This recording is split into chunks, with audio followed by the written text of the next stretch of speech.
Hello friends, नमस्कार। आप सभी का स्वागत है आपके अपने चैनल वनडे एग्जाम टारगेट पर। यहाँ पर हम लोग देखेंगे आज की क्लास में एनसीईआरटी के सारे एनसीईआरटी के एक एक शब्द आपको इस वीडियो में देखने को मिलेंगे। जितने भी प्रश्न आप देखेंगे टोटली एनसीईआरटी के हैं। तो ये 11th क्लास की एनसीईआरटी से लिया गया प्रश्न आपको देखने को मिलेगा। तो चलिए बिना किसी देरी की क्लास को करते हैं स्टार्ट। आप सभी लोग फटाफट से वीडियो को लाइक और शेयर कर दीजिए। आपकी उपस्थिति और आपका जोश ही तय करेगा कि आपको हम कितनी और कैसी क्लासेस प्रोवाइड कराएं। तो जितना आपके अंदर जोश होगा और जितनी उपस्थिति होगी उस तरीके से आपको ज़्यादा से ज़्यादा क्लासेस हम प्रोवाइड कराएंगे। और एकदम अगर हम कहें कि कंटिन्यू अगर हम जैसे कहते हैं ना ताबड़तोड़ अगर क्लासेस नहीं प्रोवाइड कराएंगे तो एनसीईआरटी ही नहीं कवर हो पाएगी। तो इतना आप सोचिए, अगर आप पूरे जोश और एनर्जी में हैं, एकदम से हैं, तो फिर आप लोग जल्दी जल्दी से कमेंट करके बताएंगे। तो चलिए क्लास को करते हैं स्टार्ट। संक्रमित पेयजल से फैलने वाला रोग इनमें से कौन सा है? बी से हो जाता है मियादी बुखार या टाइफाइड। संक्रमित पेयजल से निम्नलिखित में से फैलने वाला कौन सा रोग है? मियादी बुखार या टाइफाइड है। और यहाँ पर ये बताइए, जो टाइफाइड होता है किस अंग को प्रभावित करता है? शरीर का कौन सा अंग इससे प्रभावित होता है? शरीर का कौन सा अंग टाइफाइड से प्रभावित होता है? बिल्कुल सही जवाब है आंत। आंत में छोटी आंत, मेनली छोटी आंत का पोर्शन ये ज्यादा अफेक्टेड होता है, छोटी आंत। ठीक, अगले क्वेश्चन पर बढ़ते हैं। नेक्स्ट हमारा क्वेश्चन अगला है, निम्नलिखित में से कौन विषाणु जनित रोग है? निम्नलिखित में से कौन विषाणु जनित रोग है? हैजा है, मलेरिया है, पोलियो है? वायरस से होने वाला रोग, वायरस। ऑप्शन यहां पर हमारा सही हो जाता है सी, पोलियो। अच्छा, एक एग्जाम में आपके क्वेश्चन पूछा गया था, सजीवों और निर्जीवों के बीच की इकाई, सजीवों और निर्जीवों के बीच की इकाई किसे माना जाता है? चलिए जल्दी से बताइए। सजीवों और निर्जीवों के बीच की कड़ी किसे माना जाता है?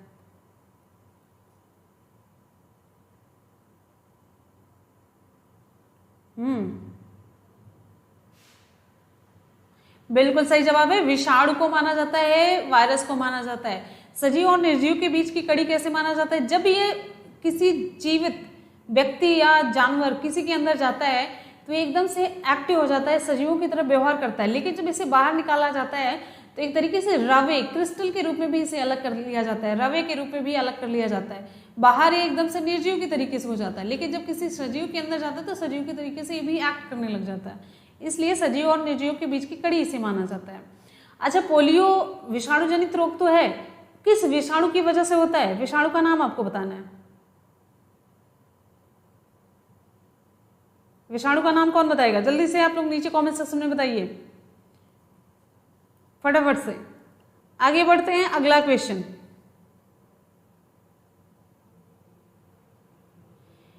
इनमें से किस रोग हेतु एलिसा जांच करनी चाहिए? एलिसा जो टेस्ट होता है किसके लिए होता है? बिल्कुल सही जवाब है ऑप्शन यहां पर सी सही हो जाता है, एचआईवी एड्स के लिए एलिसा टेस्ट जो है। इसका पहली बात तो ये फुल फॉर्म समझिए, एलिसा एग्जाम में आपके क्वेश्चन पूछा जाता है। ELISA enzyme, enzyme linked, enzyme linked immunoassay. ठीक है, ये मेनली एंटीबॉडीज को, ब्लड में एंटीबॉडीज को टेस्ट करने के लिए लैब में ये, इसका मतलब ये टेस्ट पूरा किया जाता है। ठीक है, तो ये होता है किसके लिए? बिल्कुल सही जवाब है, ऑप्शन आपका सही हो जाता है यहाँ पर, एचआईवी एड्स के लिए। अच्छा, एचआईवी का फुल फॉर्म क्या है? एचआईवी और एड्स दोनों का फुल फॉर्म कौन बता सकता है? फटाफट से बताइए। एड्स का full form, HIV human immunodeficiency virus होता है। एड्स का full form, next question, AIDS का फुल फॉर्म है acquired immune deficiency syndrome.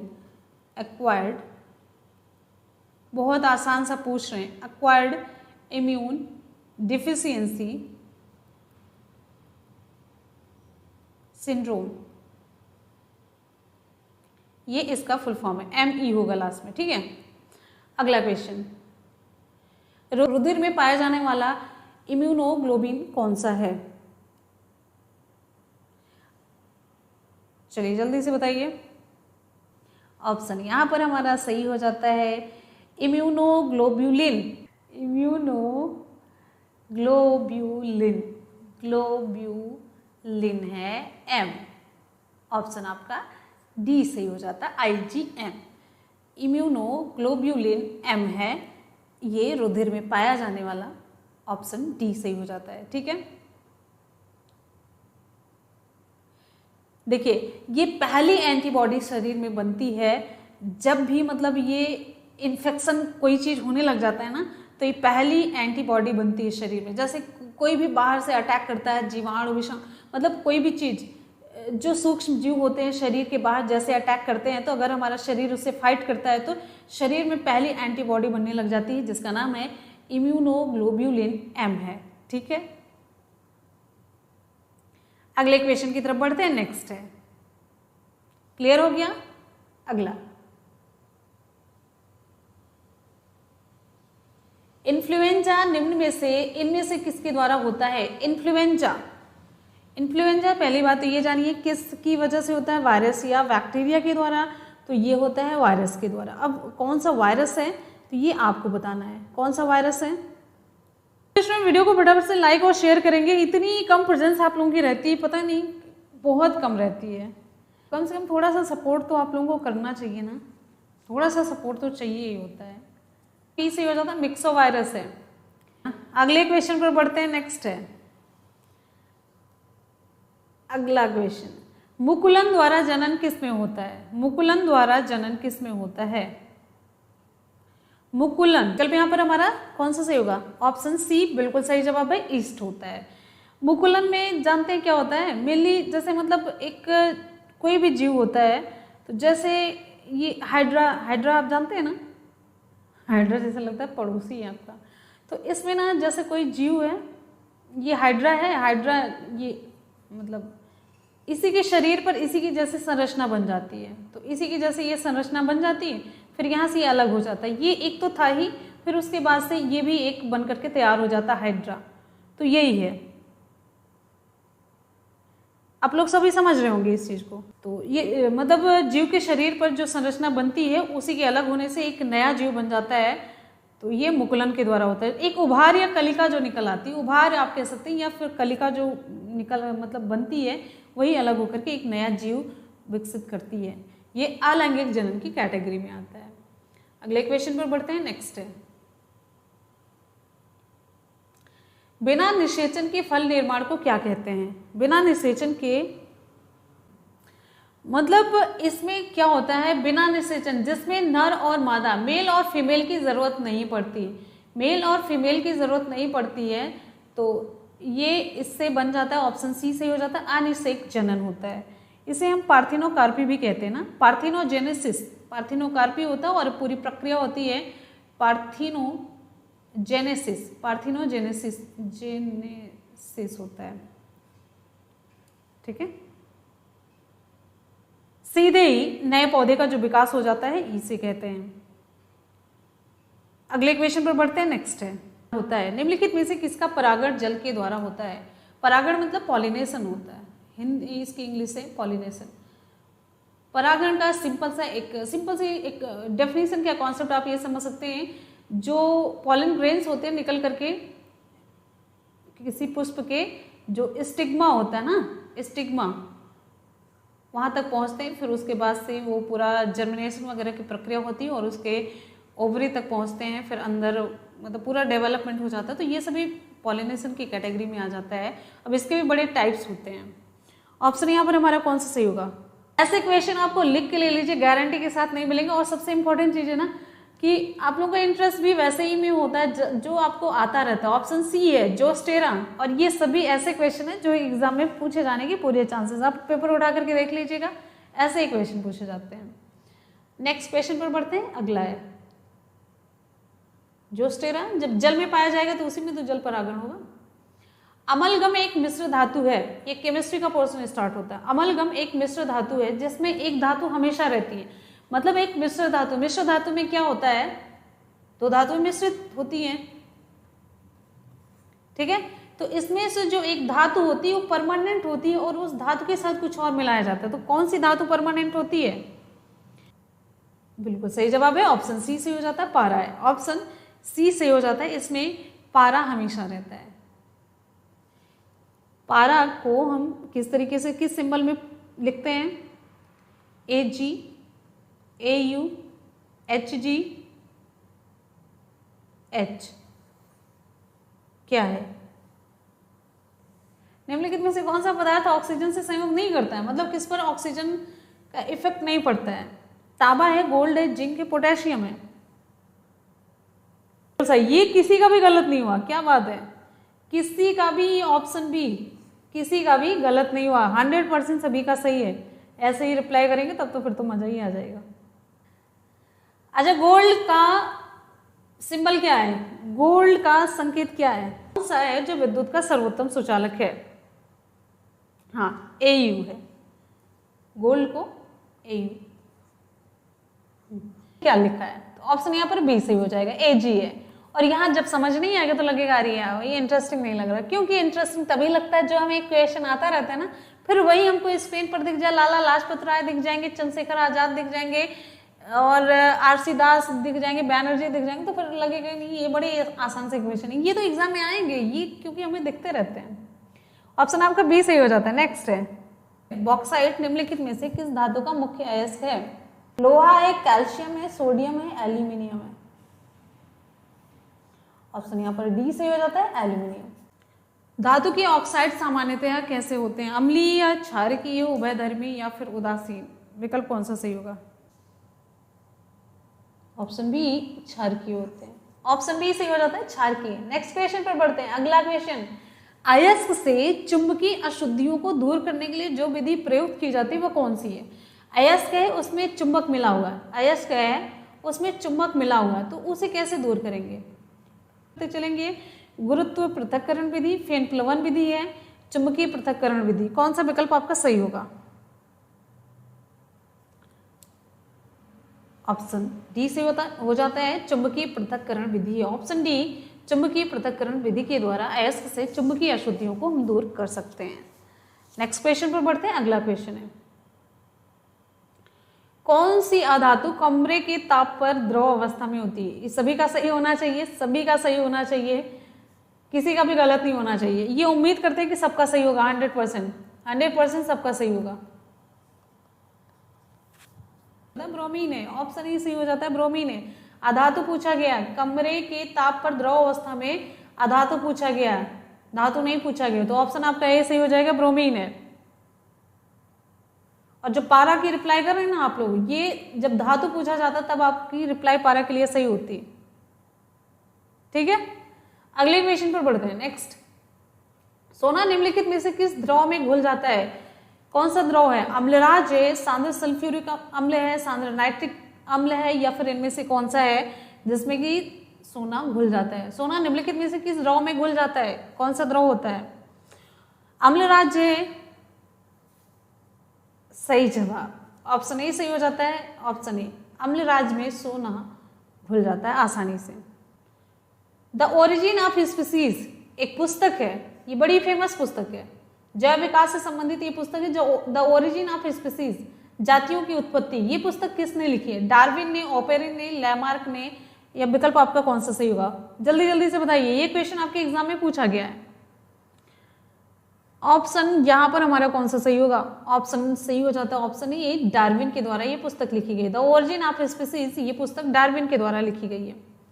Next हमारा क्वेश्चन, मनुष्य में कितने जोड़ी गुणसूत्र पाए जाते हैं? मनुष्य में कितनी जोड़ी गुणसूत्र पाए जाते हैं?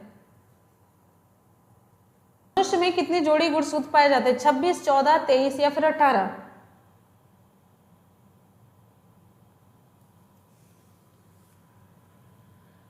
हाँ, ये क्लास आपने क्लास 9 में पढ़ा था, तो ये क्लास 10th की एनसीईआरटी से क्वेश्चन है, क्लास 10th की एनसीईआरटी से क्वेश्चन है, कुछ 11th का भी है।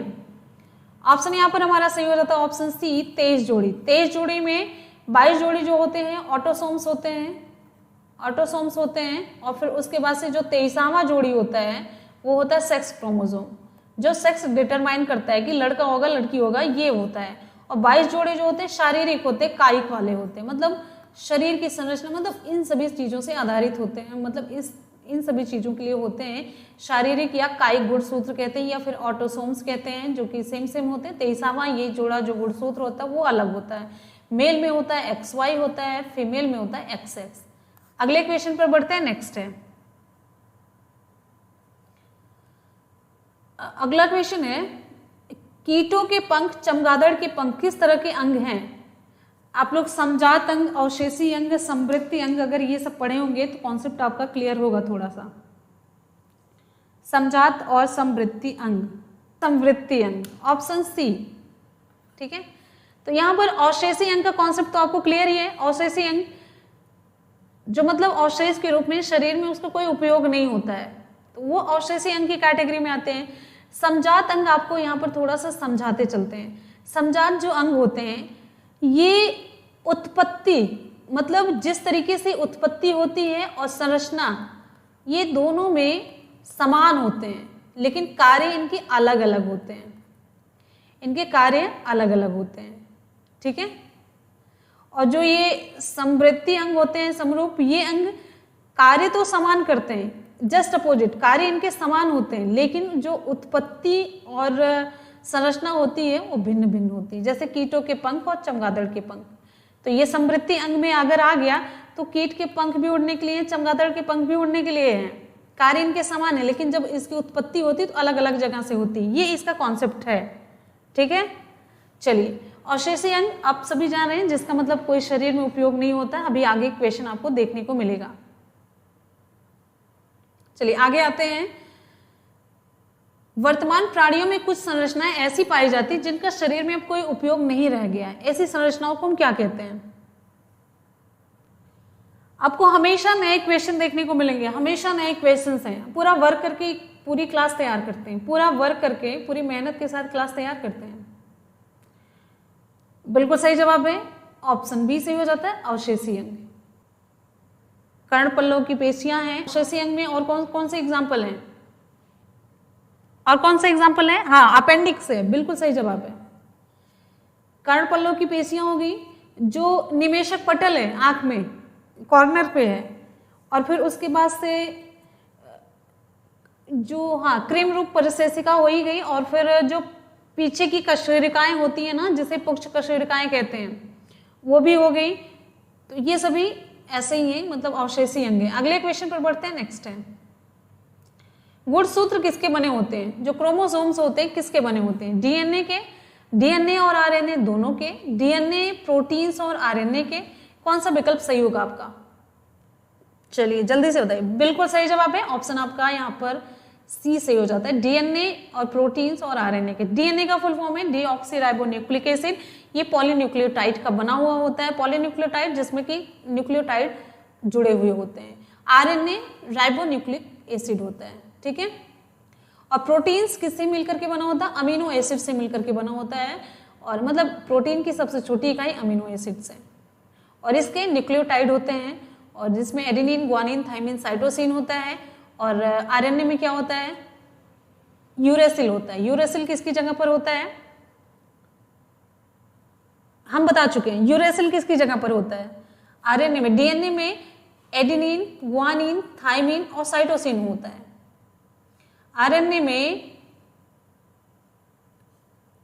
किसी एक की जगह पर यूरेसिल जुड़ता है, तो सही जवाब है थाइमिन की जगह पर आरएनए में यूरेसिल होता है। एडेनिन, ग्वानिन, यूरेसिल और ये साइटोसिन होता है आरएनए में। एग्जाम में क्वेश्चन पूछा जाता है भाई, ये सारे क्वेश्चन एग्जाम में पूछे जाते हैं। थाइमिन की जगह पर यूरेसिल होता है। अगले क्वेश्चन पर बढ़ेंगे, और अगर इसको थोड़ा सा और समझाने लग जाए बड़ी लंबी सी क्लास हो जाएगी, पूरी मतलब 1 आध घंटे की हो जाएगी।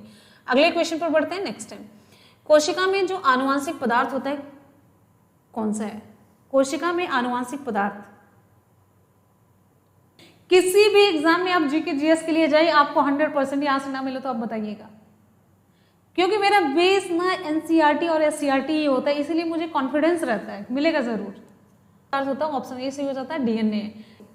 अच्छा, डीएनए का जो डबल हेलिकल मॉडल है किसने प्रस्तुत किया था? डबल हेलिकल जो मॉडल है किसने प्रस्तुत किया था?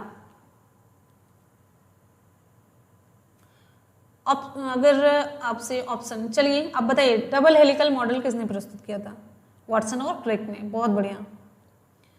अगले क्वेश्चन पर बढ़ते हैं। नेक्स्ट हमारा क्वेश्चन, मलेरिया उत्पन्न करने वाला जो मच्छर है, मादा एनाफिलीज, ये किस तरह के जल में उत्पन्न होता है? आप सोचेंगे बड़ा आसान सा क्वेश्चन है, जानकारी से रिलेटेड है, ऐसी जानकारी जो व्यवहारिक है, और क्वेश्चन ऐसे ही पूछे जाते हैं जो व्यवहारिक हमारे मतलब दैनिक जीवन में जो उपयोग वाली चीजें होती हैं।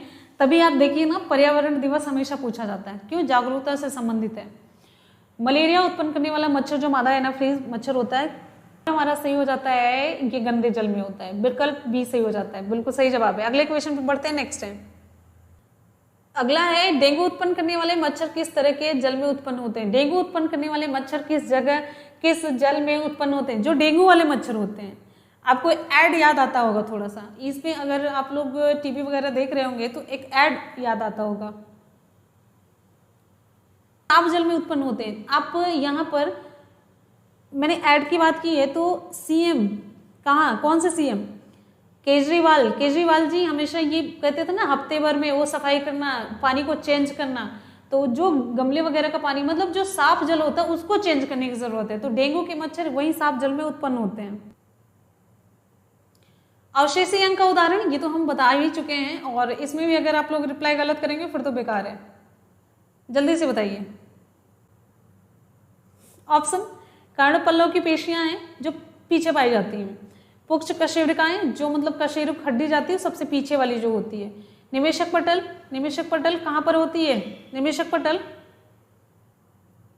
ये जो आंख में किनारे ना लाल लाल सी है, ये इसका ये कोई उपयोग नहीं है। तो ऑप्शन यहाँ पर आपका डी से हो जाता है, इनमें से सभी हैं। संक्रमित पेयजल से फैलने वाला रोग इनमें से कौन सा है? संक्रमित पेयजल से फैलने वाला रोग इनमें से कौन सा है?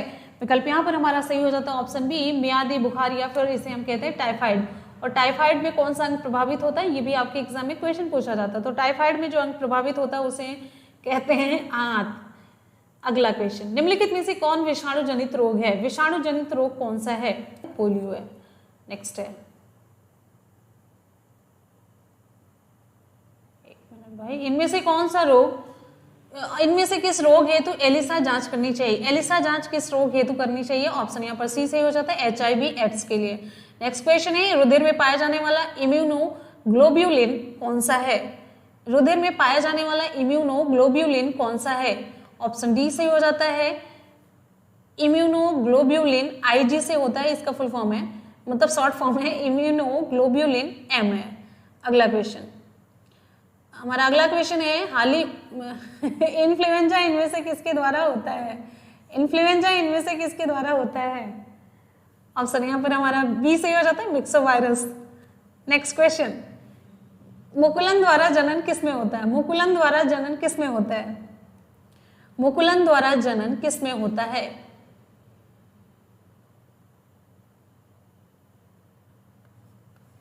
Option C. नेक्स्ट है, बिना निषेचन के फल निर्माण को क्या कहा जाता है? बिना निषेचन के फल निर्माण को क्या कहा जाता है? ऑप्शन यहाँ पर सी से हो जाता है, अनिषेक जनन, जिसे हम कहते हैं पार्थिनोकार्पी। ऑप्शन सी से हो जाता है, जिसमें मेल और फीमेल की जरूरत नहीं पड़ती है। एक अलैंगिक जनन की कैटेगरी में इसे हम रख सकते हैं। निम्नलिखित में से किसका परागण जल द्वारा होता है? किसका परागण जल के द्वारा होता है? ऑप्शन यहाँ पर हमारा सही हो जाता है, ऑप्शन सी है, जोस्टेरा है। ऑप्शन सी सही हो जाता है, जोस्टेरा। अगला क्वेश्चन,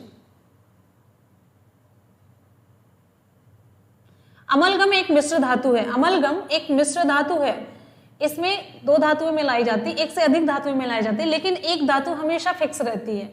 वो कौन सी धातु होती है? ऑप्शन सी से हो जाता है, पारा है, Hg है। अगले क्वेश्चन पर बढ़ते हैं। नेक्स्ट है, इनमें कौन सा पदार्थ ऑक्सीजन से संयोग नहीं करता है? इनमें कौन सा पदार्थ है जो ऑक्सीजन से संयोग नहीं करता है?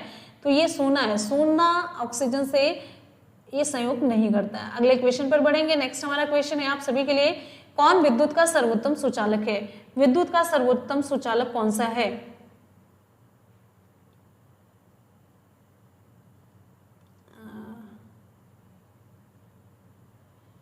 आप लोग अभी थोड़ा सा पीछे चल रहे हैं, आप लोग साथ में आ जाइए, फिर आगे बढ़ते हैं। अभी ठीक, विकल्प यहाँ पर हमारा सही हो जाता है सर्वोत्तम सुचालक, ऑप्शन बी सही हो जाता है। एजी है, इसे हम कहेंगे सिल्वर। अगला क्वेश्चन, बॉक्साइट निम्नलिखित में से किस धातु का मुख्य अयस्क है?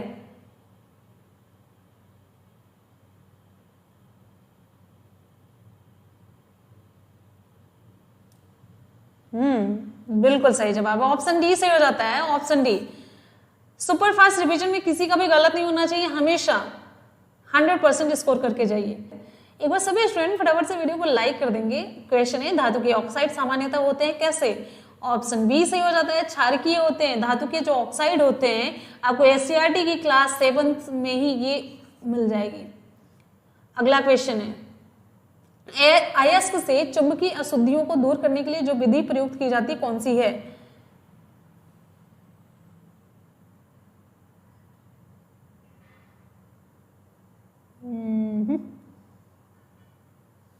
ऑप्शन यहां पर हमारा सही हो जाता है डी, चुंबकीय पृथक्करण विधि। ऑप्शन यहां पर हमारा सही हो जाता है चुंबकीय पृथक्करण विधि।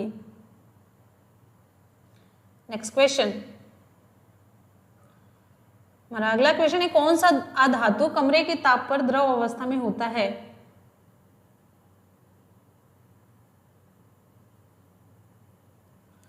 कौन सा अधातु कमरे के ताप पर द्रव होता है? ऑप्शन ए सही हो जाता है ब्रोमीन। Option A bromine. आप लोग थोड़ा सा पीछे ही चल रहे हैं।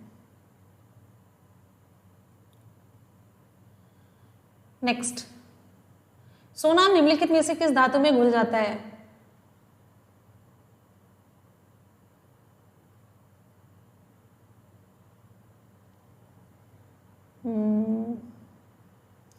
ब्रोमीन से आगे आइए, आगे आइए, आगे आइए थोड़ा सा।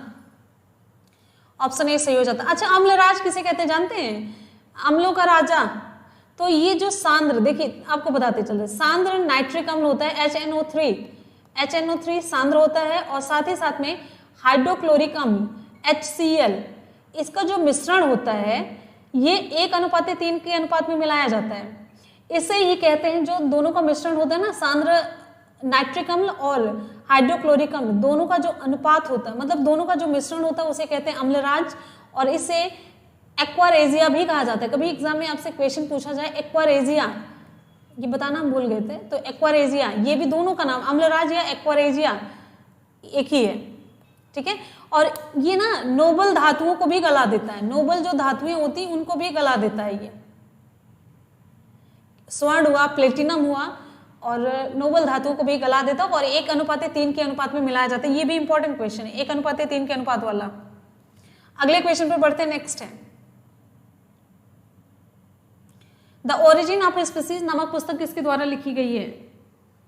द ओरिजिन ऑफ स्पीसीज, ये पुस्तक किसके द्वारा लिखी गई है? ऑप्शन ए सही हो जाता है डार्विन। नेक्स्ट, मनुष्य में कितने जोड़े गुणसूत्र होते हैं? ऑप्शन यहां पर सी सही हो जाता है 23 जोड़े। 22 मैंने बताया था ऑटोसोम्स होते हैं, 23वां जो होता है सेक्स क्रोमोसोम होता है। अगला क्वेश्चन, कीटों के पंख, चमगादड़ के पंख किस तरह के अंग हैं? आपको सारा कॉन्सेप्ट मैंने समझा दिया, समझात अंग का भी, समृद्धि अंग का भी। अवशेषी अंग तो है नहीं, ये विकल्प यहाँ पर हमारा सी सही हो जाता है समृद्धि अंग। कार्य तो समान है, लेकिन इनकी जो उत्पत्ति है अलग अलग जगह से होती है, अलग अलग तरीके से होती है, अलग अलग पैटर्न होता है, तो ये हो जाता है विकल्प आपका सी सही हो जाता है। ठीक है,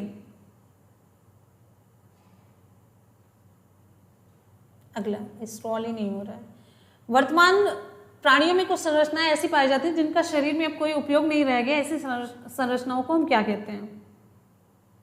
ऑप्शन यहाँ पर हमारा बी सही हो जाता है, अवशेषी अंग कहते हैं। अगला क्वेश्चन है हमारा, अगला क्वेश्चन, गुणसूत्र किसके बने होते हैं? गुणसूत्र किसके बने होते हैं? गुणसूत्र डीएनए, प्रोटीन्स और आरएनए के बने होते हैं। ऑप्शन सी सही हो जाता है।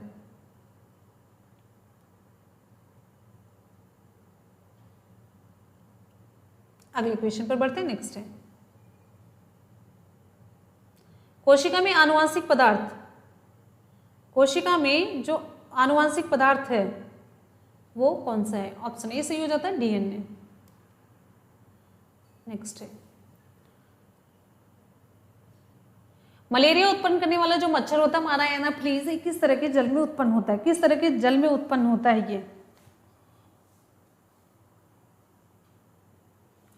ऑप्शन बी सही हो जाता है, गंदा जल है। नेक्स्ट क्वेश्चन आगे आएगा, डेंगू उत्पन्न करने वाला जो मच्छर होता है किस तरह के जल में उत्पन्न होता है? ऑप्शन यहाँ पर हमारा ए सही हो जाता है, साफ जल में उत्पन्न होता है। नेक्स्ट हमारा क्वेश्चन, अवशेषी अंक का उदाहरण, अवशेषी अंक का उदाहरण। चलिए आइए जल्दी से क्वेश्चन की तरफ आइए।